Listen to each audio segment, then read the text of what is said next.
Elliot Anderson wants Manchester United move. Manchester United preparing a January bid for the player, but will we be able to get the player in January who's very keen on coming to United? Tier 1 sources confirming United's interest in Elliot Anderson as well. There's been mixed reports on the left wing-back situation. Some reports saying it's not a priority. Other people like Ben Jacobs suggesting United will look at the left wing-back in the January window. But he then does talk about Diego Leon and how he's impressing and how he did look at the likes of Anthony Robinson and everything we need to know on the left wing-back situation. Talking of left wing-backs, Harry Amas is at Sheffield Wednesday and actually put in another phenomenal performance for Sheffield Wednesday yesterday, getting man of the match performances for them and doing very well for its struggling side. We will talk about Shay Lacy, Manchester United's next big young thing, probably the next youngster expected to break through, how he's impressing Ruben Amorim. There's been a lot of talk of Shay Lacy and Ruben Amorim. We will talk about the Bruno Fernandes release clause. Could that be triggered in the summer? Could we be losing Bruno Fernandes for around £60 million?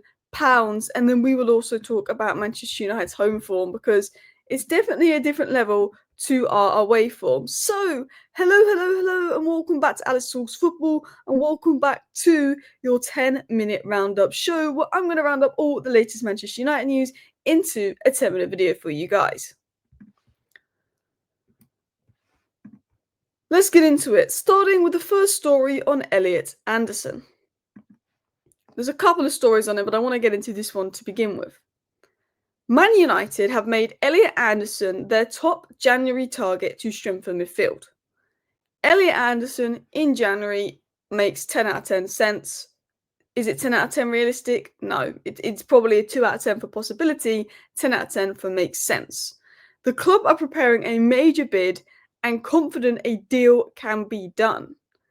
Confident a deal can be done in January. I'm not confident of that, but apparently the club are.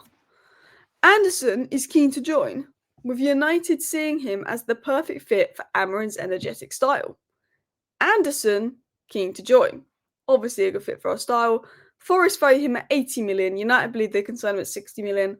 I'd take him for 80 million in January. I think he's that good. I think if he has a good World Cup, his price tag's going to go up.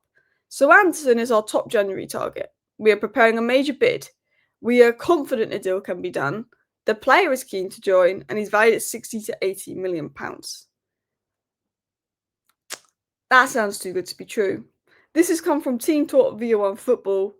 No Romano, no Ornstein, no Laurie Whitwell. I'd be very surprised if he's this cheap. I'm sure he wants to come. I'm sure he's our top target. I'm sure we're going to test the waters in January, but I'm not quite sure. Now, Andy Mitten is a very, very good source of information. He is a tier 1 journalist, and he's more so suggested that this will be a summer move. I think United will go for 2 central midfield players probably in the summer. Elliot Anderson is one who would be well positioned at the moment for Man United. We spoke about Elliot Anderson. He's a player that we like. But again, he speaks about Elliot Anderson as this is probably a deal that will happen in the summer. Man United, confident they can get a deal done. The player wants to move. We're going to make a bid. I don't know. I think we'll probably get him in the summer. I think he's overtaken Baleba. I think he's overtaken Baleba with Baleba's form. I think that every credible journalist is saying, look, we like this Elliot Anderson guy. I mean, he was phenomenal against us. He was the best player on the pitch in the Man United Forest game at the weekend. He was phenomenal against us. And he'd be fantastic for the system. And I would love him in January. I think we're going to go all out for Elliot Anderson in the summer, because I don't think Forest will want to sell in January when they're in the Europa League, when they need to get their season back on track, when he's their most key player. This is Mr. Marinakis we're dealing with.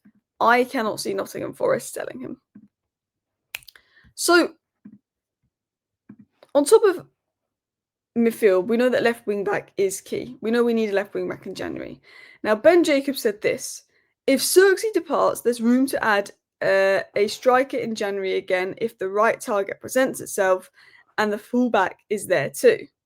So, Ben Jacobs said if Xerxes departs, there's room to add a striker in January if the right target presents itself and the fullback is there too. He's still there too. So he's saying potentially we could look at a Xerxes replacement up top, but he said a fullback is still there too in January. Now, Andy Mitten said a left wing back is not a priority for Manchester United. The priorities will be 2 midfielders and a centre back. But Ben Jacobs suggests we are looking at a wing back. Now, I think, and I said in my video yesterday, if you watched it, a wing back needs to be priority, particularly a left wing back, because I think we need some experience with that. I don't think Deloa's the guy. I think Dorgu is very young and raw and is probably a back four defender more than a back five defender, and that's probably the biggest issue we have at the club right now. Is we've got a lot of good fullbacks, but they're back four fullbacks. Mazraoui's mint in a back four. Deloa's decent in a back four. Luke Shaw, Dorgu good in a back four.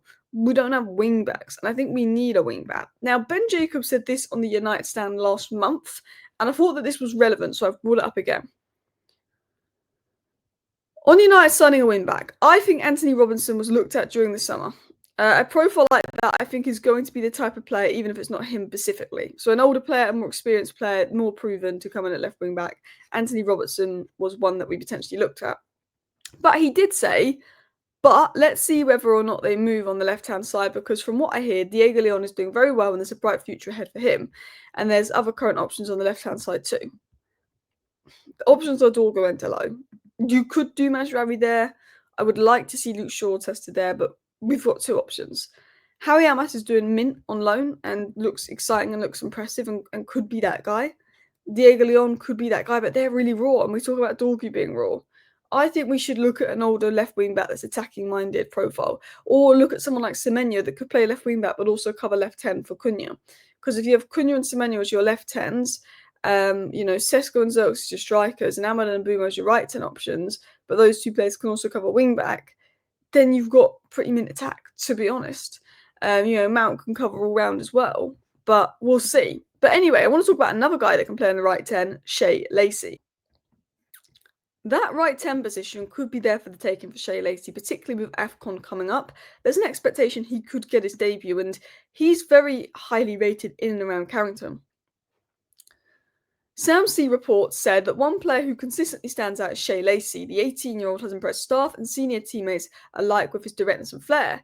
He said a source close to the situation told Give Me Sport that he's tearing it up, fearless, creative, always looking to make something happen, and he's really caught the eye. And if you watch him play, that he has really caught the eye. He is tearing up, and he is someone that likes to make things happen. But interestingly, the day after Sam C said this, it was said by Chris Wheeler and Nathan Salt that Ruben Amorim is taking a hands-on approach with Shay Lacy's progress towards the first team, and Lacy is widely seen as the next one to come off Man United's conveyor belt of academy talent. Amorim and Lacy have had numerous one-to-one conversations around the training ground in recent week, and Lacy has been further involved in the first team group, and there seems to be a focus on mapping out a route to his debut. I think with AFCON coming up, with Shay Lacy's meetings with Amorim and him being much more involved around the first team, I think a debut could be on the cards for Shay Lacy soon. I want to get into a couple other news stories. It was said that it is by Simon Stone that it is understood Bruno Fernandes' contract, which expires in 2027 with the option of additional year, includes a clause that would allow him to join a club outside of England for 56.68 million, provided triggered early enough. So there is reports coming out from Simon Stone that it's understood that Bruno's contract, which expires in 2027, this year will have an option this summer, if it's triggered early enough in the summer, where he could leave to a club outside of England for £56.68 million. So Bruno Fernandes could be leaving for £56 million. I think we could get a lot more for Bruno.